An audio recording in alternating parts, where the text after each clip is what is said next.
Good morning class 1। प्यारे बच्चों, मैं आज आप सबों को हिंदी व्याकरण में रिवीजन कराने जा रही हूँ। अध्याय 1 भाषा। तो इस संसार में प्रत्येक प्राणी अपने मन के भावों और विचारों को अपने अपने ढंग से प्रकट करते हैं बच्चों। तो आप लोग अभी अपना हिंदी व्याकरण बुक लेंगे और खोलेंगे पेज नंबर 1। तो बच्चों, मैं बताई ना, इस संसार में प्रत्येक प्राणी अपने मन के भावों या विचारों को अपने अपने ढंग से या तरीके से प्रकट करता है। जैसे देखिए बच्चों, यहाँ पर चिड़िया क्या कर रही है? चहक कर अपने भाव को प्रकट कर रही है। शेर दहाड़कर अपने भाव को प्रकट कर रहा है और बिल्ली म्याऊं म्याऊं करके अपने भाव को प्रकट कर रही है। फिर मेंढक टर टर करके अपने भाव को प्रकट कर रहा है ना। आगे देखो बच्चों, पशु पक्षी केवल अपने ध्वनि आवाज के माध्यम से ही अपने मन के भावों या विचारों को प्रकट कर सकते हैं। हम मानव इनकी ध्वनि या आवाज को सुन तो सकते हैं पर समझ नहीं सकते हैं, है ना। तो पशु पक्षी केवल अपनी ध्वनि और आवाज के माध्यम से अपने मन के भावों या विचारों को क्या करते हैं? प्रकट करते हैं। हम मनुष्य या मानव इसकी ध्वनि या आवाज को सुन सकते हैं पर हम लोग उसको नहीं समझ सकते हैं। केवल इस संसार में मानव ही एक ऐसी प्राणी है जो अपने मन के भावों या विचारों को दो प्रकार से प्रकट कर सकता है। देखिए बच्चों, पहला बोलकर। यहाँ पर देखिए दो बच्चे आपस में बोलकर अपना भाव प्रकट कर रहे हैं। हेलो सुमित, कैसे हो? सभी छात्र अपने अपने स्थान पर बैठो, शिक्षिका बोल रही है। आगे देखो, पिताजी मुझे आइसक्रीम चाहिए। अपने पिताजी से बच्चा बोल रहा है। आगे देखो, माँ भूख लगी है, खाना दो। यहाँ पर भी बच्चा क्या कर रहा है? अपनी माँ से मांग रहा है, अपने मन का भाव को प्रकट कर रहा है। भूख लग रही है तो वो अपनी माँ से खाना मांग रहा है। तो ऊपर दिए गए चित्रों के माध्यम से यह पता चलता है कि मनुष्य बोलकर अपनी बात समझाता है ना। आगे दूसरा नंबर, लिखकर। देखिए बच्चों, यहाँ पर एक बच्चा लिखकर अपनी मन की भावना को प्रकट कर रहा है। यहाँ पर शिक्षक लिखकर बच्चों को बता रहा है। फिर यहाँ पर भी एक बच्ची लिखकर अपने भाव को प्रकट कर रही है। आगे देखो, ऊपर दिए गए चित्रों के माध्यम से यह पता चलता है कि मनुष्य लिखकर भी अपने मन के भावों या विचारों को प्रकट कर सकता है। बच्चों, क्या आपको पता है कि हम दूसरों के मन के भावों या विचारों को कैसे जान सकते हैं? अगर नहीं तो नीचे दिए गए चित्रों को ध्यान से देखिए और समझिए। बच्चों, यहाँ पर बोला जा रहा है हम दूसरों के मन के भावों या विचारों को कैसे जान सकते हैं। यहाँ पर चित्र देखकर हम लोग को समझने के लिए कहा जा रहा है। देखिए, रोमा कविता पढ़ रही है ना। आगे पिताजी इस चित्र में टेलीविजन पर समाचार देख और सुन रहे हैं। आगे देखो, कमल और सुजीत रेडियो पर गीत सुन रहे हैं। सौरभ नेहा से फोन पर बात कर रहा है और नेहा सुनकर उससे उत्तर दे रही है। आगे देखिए बच्चों, अब आप समझ गए होंगे कि हम सुनकर और पढ़कर दूसरों के मन के भावों या विचारों को समझ सकते हैं। इस प्रकार बोलना, लिखना, सुनना और पढ़ना भावों या विचारों को बताने और जानने के साधन हैं। विशेष यहाँ पर इसको विशेष प्रकार से आप लोग ध्यान देंगे।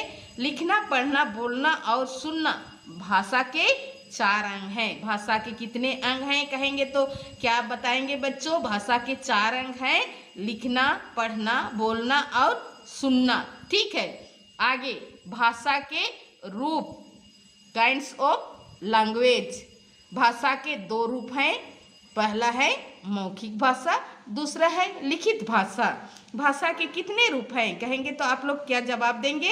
भाषा के दो रूप हैं, पहला मौखिक भाषा, दूसरा लिखित भाषा। पहला देखेंगे मौखिक भाषा, ओरल लैंग्वेज। बोलकर तथा सुनकर मन के भावों को समझना भाषा का मौखिक रूप कहलाता है, जैसे कविता बोलना तथा सुनना। दूसरा नंबर लिखित भाषा, लिखकर तथा पढ़कर मन के भावों को समझना भाषा का लिखित रूप कहलाता है, जैसे अध्यापक का श्यामपट्ट पर रंगों के नाम लिखना तथा छात्र का पढ़कर समझना। ठीक है बच्चों, आप लोग इसको बार बार पढ़ेंगे और याद करेंगे लिख लिख कर। ठीक है सबको। आगे देखो, आओ दोहराएं। यहाँ पर हमने क्या पढ़ा उसको बताया गया है। पशु पक्षी ध्वनि के माध्यम से अपने विचार एक दूसरे तक पहुँचाते हैं। हम बोलकर या लिखकर अपने मन के भावों या विचारों को प्रकट करते हैं। मनुष्य सुनकर या पढ़कर दूसरों के भावों को समझता है। भाषा का प्रयोग चार प्रकार से किया जाता है, बोलकर, सुनकर, पढ़कर तथा लिखकर। भाषा के दो रूप हैं, पहला मौखिक भाषा, दूसरा लिखित भाषा। देखो बच्चों, अभ्यास। मौखिक प्रश्नों के उत्तर दीजिए। का नंबर, क्या आप शेर की दहाड़ या कौवे की काँव काँव से उनके मन की बात जान सकते हैं? उत्तर में आप लोग लिखे होंगे नहीं। मैं फिर यहाँ लिख के बता रही हूँ, उत्तर होगा नहीं। ठीक है, आगे खा नंबर, आप अपने दोस्त को बुलाने के लिए भाषा के किस रूप का प्रयोग करते हैं? आप अपने दोस्त को बुलाने के लिए भाषा का कौन सा रूप का प्रयोग करते हैं बच्चों? मौखिक रूप ना। यहाँ पर उत्तर में आप लोग लिखे हैं मौखिक, मैं फिर से लिख दे रही हूँ मौखिक। ठीक है, माँ औ खा हर्षी का मौखिक। आगे लिखित प्रश्न, पहला, चित्रों को देखकर बताइए कि बच्चे भाषा का प्रयोग किस प्रकार कर रहे हैं। देखो बच्चों, यहाँ पर बोलकर किया जा रहा है। आप लोग को मैं लिखवा चुकी हूँ, आप लोग इसको अपने से पढ़ लेंगे क्या लिखे हैं। ठीक है, दूसरा नंबर, चित्रों में भाषा के किस रूप का प्रयोग किया जाता है उस पर गोला लगाइए। देखो यहाँ पर का नंबर, यहाँ पर बोल रहा है, लिखित और मौखिक दिया गया है तो मौखिक में गोला लगाया गया है। उसी प्रकार खा नंबर में देखो, यहाँ पर एक तरफ लिखित है, एक तरफ मौखिक है, तो क्या होगा बच्चों, यहाँ पर मौखिक पर गोला लगाएंगे। ठीक है, आगे गा नंबर, यहाँ पर देखो लिखित मौखिक, यहाँ पर भी मौखिक पर गोला लगाएंगे। यहाँ पर घा नंबर में दिया गया है चित्र, देखो बच्चों लिखित होगा कि मौखिक होगा, यहाँ पर भी मौखिक होगा। ठीक है, इसमें गोला लगाएंगे। आगे देखो तीसरा नंबर, सही वाक्य के सामने सही और गलत वाक्यों के सामने गलत का निशान लगाइए। का नंबर, हम पशु पक्षियों की ध्वनि को समझ सकते हैं, गलत होगा। खा नंबर, बिल्ली दहाड़कर अपने मन के भाव प्रकट करती है, गलत होगा, बिल्ली नहीं दहाड़ती है। ठीक है, बिल्ली म्याऊं म्याऊं करती है। गा नंबर, हम बोलकर या लिखकर अपने विचार प्रकट कर सकते हैं, यहाँ पर ठीक होगा। आगे घा नंबर, पढ़ना तथा लिखना पशु पक्षियों को भी आता है, ये गलत होगा।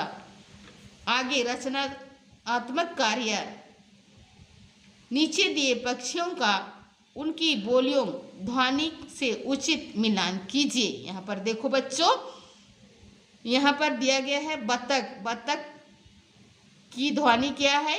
क्वैक क्वैक क्वैक ना, क्वैक क्वैक करते हैं तो क्वैक में यहाँ पर उदाहरण देकर मिलाया गया है। ठीक है, आगे देखो ये क्या है? कबूतर, ये कबूतर का चित्र है। कबूतर की ध्वनि क्या है? घुटुर घू, इसके साथ मिलाएंगे। ये मोर का चित्र है, मोर क्या करता है? क्वैक क्वाइक। ठीक है, आगे ये किसका चित्र है? कौआ। कौआ काँव काँव करता है। ठीक है, काँव काँव के साथ मिलाएंगे। प्यारे बच्चों, आप लोग नहीं समझे हैं तो फिर से आप लोग अपने से बार बार पढ़ेंगे, लिख लिख के सीखेंगे। धन्यवाद।